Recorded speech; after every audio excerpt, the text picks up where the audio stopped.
15.1 Perfect competition. Although pure competition is relatively rare in the real world, this market model is highly relevant to several industries. In particular, we can learn much about markets for agricultural goods, fish products, foreign exchange, basic metals, and stock shares by studying the pure competition model. Also, pure competition is a meaningful starting point for many discussion of price and output determination. Moreover, the operation of a purely competitive economy provides a standard or norm for evaluating the efficiency of the real world economy. Perfect competition is the ideal model of a market economy. It is useful as a model, but real markets are never perfect. Economists assess how competitive a market is by determining where it falls short of perfect competition. Characteristics of perfect competition. The first one is numerous buyers and sellers. A basic feature of a purely competitive market is the presence of a large number of independently acting sellers, often offering their products in large national and international markets. Examples: markets for farm commodities, the stock market, and the foreign exchange market. No one seller or buyer has control over price. Second is standardized products. Purely competitive firms produce a standardized or identical or homogeneous product. As long as the price is the same, consumers will be indifferent about which seller to buy the product from. Buyers view the products of firms B, C, D, and E as perfect substitutes for the product of firm A. Because purely competitive firms sell standardized products, they make no attempt to differentiate their products and do not engage in other forms of non price competition. Price taker. Since there are many buyers and sellers and sell homogeneous or identical products, the action of any single buyer or seller in the market have a negligible impact on the market price. Each buyer and seller takes the market price as given. For example, each dairy farmer has limited control over the price of milk because many other sellers are offering milk that is essentially identical. Because each seller can sell all he wants at the going price, he has little reason to charge less, and if he has charges more, buyers will go elsewhere. In short, the competitive firm is a price taker. It cannot change market price, it can only adjust to it. Fourth is free entry and exit. New firms can freely enter and existing firms can freely leave purely competitive industries. In a perfectly competitive market, producers are able to enter the market when it is profitable and to exit when it becomes unprofitable. They can do this because the investment that a producer makes to enter a market is relatively low, also called startup cost. Market forces alone encourage producers to freely enter or leave a given market. The Smiths and other farmers consider the market price for raspberries when planning their crops. If they believe they can make a profit at that price, they grow raspberries. If not, they try some other crop. No significant legal, technological, financial, or other obstacles prohibit new firms from selling their output in any competitive market. Fifth is well-informed buyers and sellers. Buyers and sellers in a perfectly competitive market have enough information to make good deals. Buyers can compare prices among different sellers, and sellers know what their competitors are charging and what price consumers are willing to pay. Buyers and sellers in the farmers market make informed choices about whether to buy or sell raspberries in that market. In the real world, there are no perfectly competitive markets because real markets do not have all the characteristics of perfect competition. Market structures that lack one of the conditions needed for perfect competition but very near are corn and meat market. Demand, price, and revenue in perfect competition. In the short run, a competitive firm faces a demand curve that is simply a horizontal line at the market equilibrium price. A perfectly competitive industry has many firms that are small relative to the size of the market. They have no control over price. A firm can sell all it wants at the market price but would sell nothing if it charged a higher price. In other words, competitive firms face perfectly elastic demand in the short run. Again, marginal revenue is the added revenue that a firm takes in when it increases output by additional unit. Thus, in competitive firm, marginal revenue is simply equal to the current market price of each additional unit sold. It is illustrated in the table below. Therefore, the marginal revenue curve and the demand curve facing a competitive firm are identical. P is equal to D is equal to MR in perfect competitive markets. Profit is the difference between total revenue and total cost. Total revenue is the total amount that a firm takes in from the sale of its product, the price per unit times the quantity of output the firm decides to produce or supply, that is P times Q. The total revenue or TR shows the total revenue at each quantity sold. Because he sells each can for the market price, the total revenue curve is upward sloping. Because a purely competitive firm is a price taker, it cannot attempt to maximize its profit by raising or lowering the price it charges. With its price set by supply and demand in the overall market, the only variable that the firm can control is its output. As a result, the purely competitive firm attempts to maximize its economic profit or minimize its economic loss by adjusting its output. And in the short run, the firm has a fixed plan. Thus, it can adjust its output only through changes in the amount of variable resources, material, labor it uses. It adjusts its variable resources to achieve the output level that maximizes its profit or minimizes its loss. There are two ways to find profit maximizing output: comparing total revenue and total cost, comparing marginal revenue and marginal cost, or use marginal analysis. The first one, comparing cost and revenue to maximize profit. One way to find profit maximizing output is to use a firm's total revenue and total cost curves. Profit is maximized at the output level at which total revenue exceeds total cost by the largest amount. The table calculates Dev's TR, TC, and economic profit at each output of syrup. Dev makes an economic profit on outputs between 4 and 13 cans of syrup a day. You can see here in the table. The table shows the quantity, that is, the cans of syrup produced, the total revenue, total cost, and the economic profit, which is calculated by the difference between TR minus TC. The first three from zero. At zero quantity, the total revenue is 0. The total cost is 15 because whether he produces or not, he will bear the fixed cost. So which is 15. So the economic profit is negative 15. From the quantity 0 to 3, there is economic loss. At fourth unit, the total cost equals total revenue, which is the break-even point or the normal profit. So he does not make any economic profit at this point. From 5th unit till 12 units, he makes an economic profit because his total revenue exceeds total cost in all these quantities of output.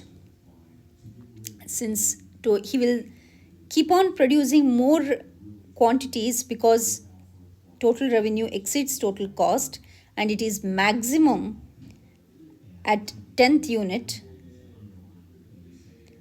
So here he has to stop because if he produces further, he will incur economic loss.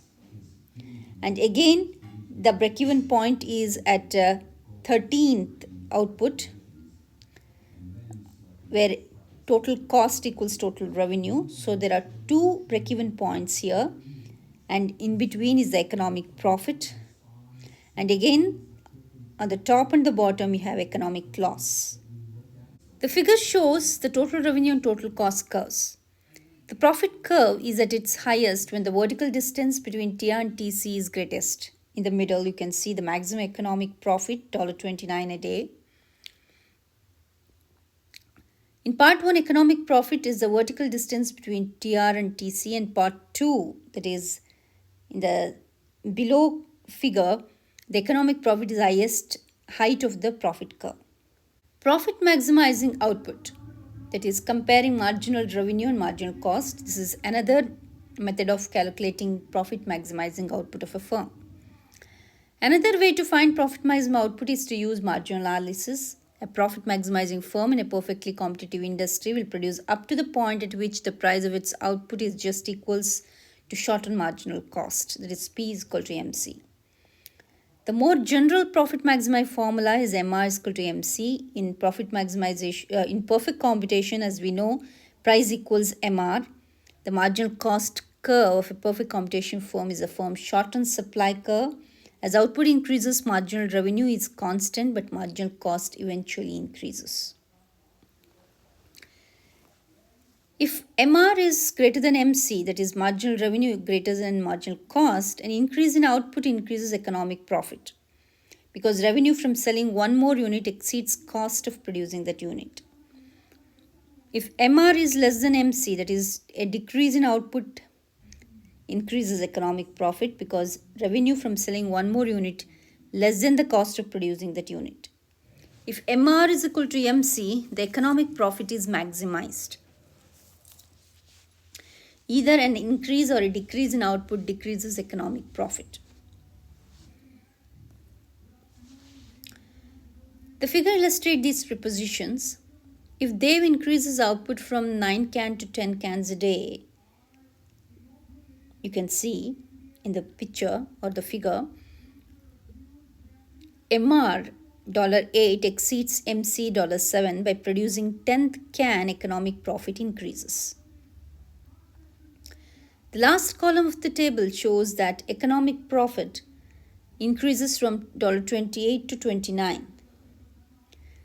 The blue area in the figure shows the increase in economic profit when production increases from 9 to 10 cans per day. If Dev increases production from 10 cans to 11 cans of syrup a day, MR, that is marginal revenue, $8 is less than MC, that is $9 marginal cost. So by producing 11th can, economic profit decreases. The last column of the table shows that economic profit decreases from $29 to $28. The red area in the figure shows the economic loss that arises from increasing production from 10 to 11 cans per day. A firm's profit maximizing output is its quantity supplied. Dev's quantity supplied at $8 a can is 10 can a day. We see three cases in perfect competitive market. Profit maximizing case. Every competitive firm wants to maximize its total profit and not its per unit profit. Per unit profit P is equal to MR is equal to MC is greatest at 10 units of output in our example where price exceeds ATC. That is, price is greater than ATC. Total economic profit is shown by rectangular area. So it says that the profit maximizing case is one, or a firm in perfect competitive make economic profit at the point where price is greater than ATC. The second is loss minimizing case or temporary shutdown decision or shutdown point. Sometimes the price falls so low that the firm cannot cover its cost. In such situation, firm checks two things. If the firm incurs an economic loss that it believes is permanent and it sees no prospect of ending, the firm exits the market. This is the firm's decision in the long run. If the firm incurs an economic loss that it believes is temporary, it remains in the market but it might temporarily shut down. If the firm shut down temporarily, it receives no revenue and incurs no variable costs. The firm still incurs fixed costs. So if the firm shuts down, it incurs an economic loss equal to TVFC, that is economic loss is equal to TFC. Therefore, shutdown refers to short-term decision not to produce anything during specific period of time because of current market conditions. Exit referred to a long-run decision to leave the market. Loss minimizing point, ATC is greater than P greater than AVC. In the first figure, competitive firms choose to operate rather than shutdown whenever price is greater than average variable cost but less than average total cost. The MR is equal to MC output will permit the firm to minimize its losses. The firm can pay part but not all of its fixed cost by producing. It would lose full amount of fixed cost by shutting down. So economic loss equals ATC. Shutdown point or decision. P equals AVC. If total revenue just equals total variable cost, a firm is indifferent between producing and shutting down. This situation arises when P is equal to minimum AVC, or the price equals minimum average variable cost, and the firm produces the quantity at which AVC is minimum, called the shutdown point. The last is shutdown case. P is less than AVC, or average variable cost. If the market price is below average variable cost, minimum average variable cost, the firm will minimize its losses by shutting down. There is no level of output at which the firm can produce and incur a loss smaller than its TFC. So in the picture or the figure, you can see all the three cases. The first one is the loss minimizing point, in which P is or the price is greater than AVC but less than ATC. The revenue covers only the average variable cost,